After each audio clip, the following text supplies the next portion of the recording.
নমস্কার বন্ধুরা, roots and প্যাটেলে সবাইকে স্বাগত জানাই।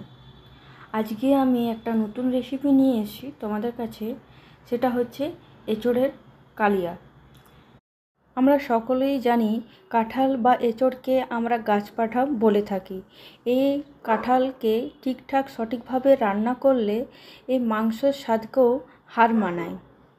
চলো দেখে নেওয়া যাক এই রান্নাটা আমরা কিভাবে করব। আর অবশ্যই লাইক সাবস্ক্রাইব করতে ভুলবে না।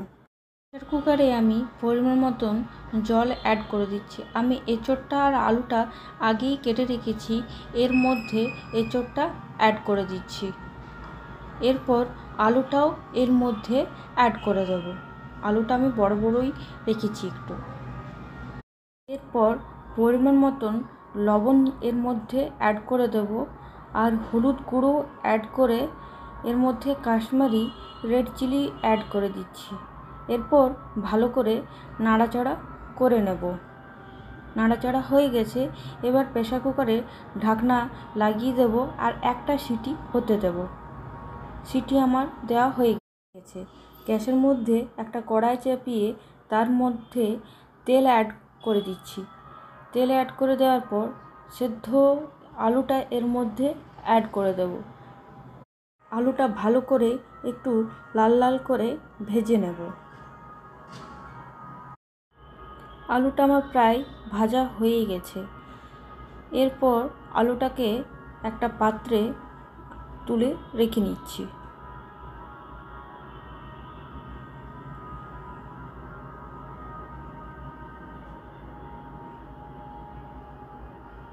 এরপর ওই কড়াইয়ে হালকা ভাপানো এঁচোড়টা এর মধ্যে অ্যাড করে এঁচোড়টাও ভালো করে আমরা লাল করে ভেজে নেব।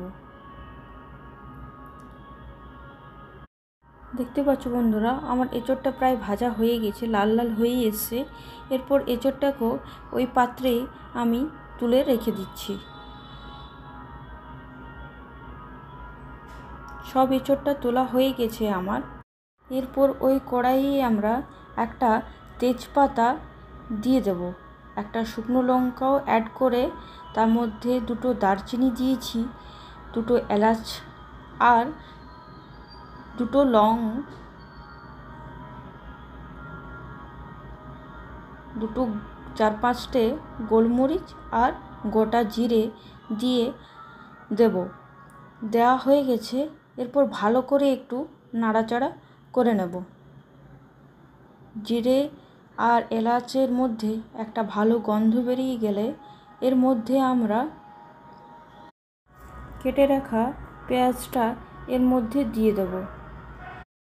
পেঁয়াজটা দেওয়া হয়ে গেছে। এবারে পেঁয়াজটা হালকা আঁচে আমরা নাড়াচাড়া করব একটু, যতক্ষণ পর্যন্ত পেঁয়াজটা একটা গোল্ডেন লাল কালারে না হয়।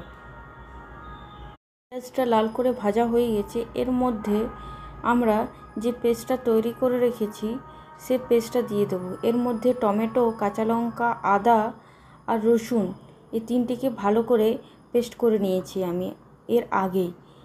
ওই পেস্টটা অ্যাড করে দেওয়ার পর আবার ভালো করে পেঁয়াজের সাথে মিশিয়ে নিচ্ছি। মেশানো হয়ে গেছে। এরপর একে একে করে আমরা মশলাগুলো দিয়ে দেবো।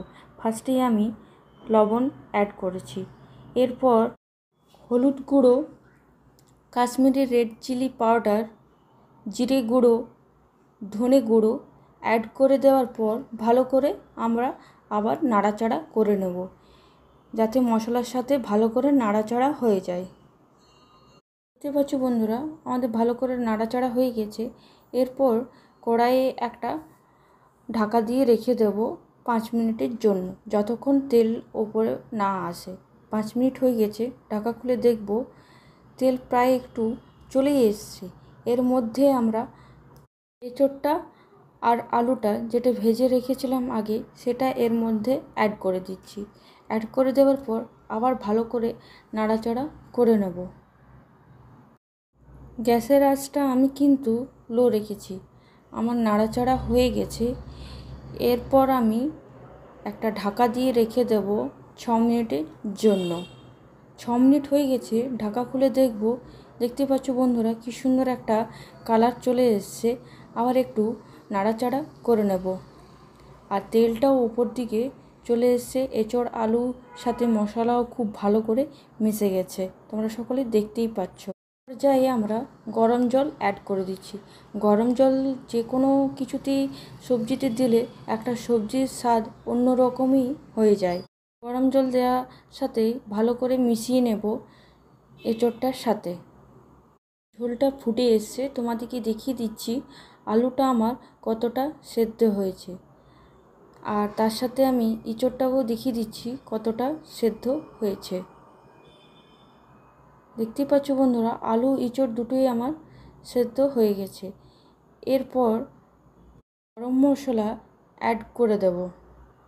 কেটে রাখা ধনেপাতাটাও এর মধ্যে অ্যাড করে দিয়ে ভালো করে নাড়াচাড়া করে নিচ্ছি। মধ্যে আমরা নামাবার আগে 1 চামচ ঘি অ্যাড করে দিলাম। আমার এই এঁচোড়ের রেসিপিটা রেডি হয়ে গেছে। তোমাদের সকলের কেমন লাগলো আমাকে কমেন্টের মাধ্যমে নিশ্চয়ই জানাবে। আর লাইক, কমেন্ট, শেয়ার করতে ভুলবে না। সাবস্ক্রাইব করার সময় বেল আইকনটাও ক্লিক করে দেবে, তাহলে আমার নতুন নতুন রান্নার রেসিপি সবার আগেই তোমাদের কাছে পৌঁছে যাবে।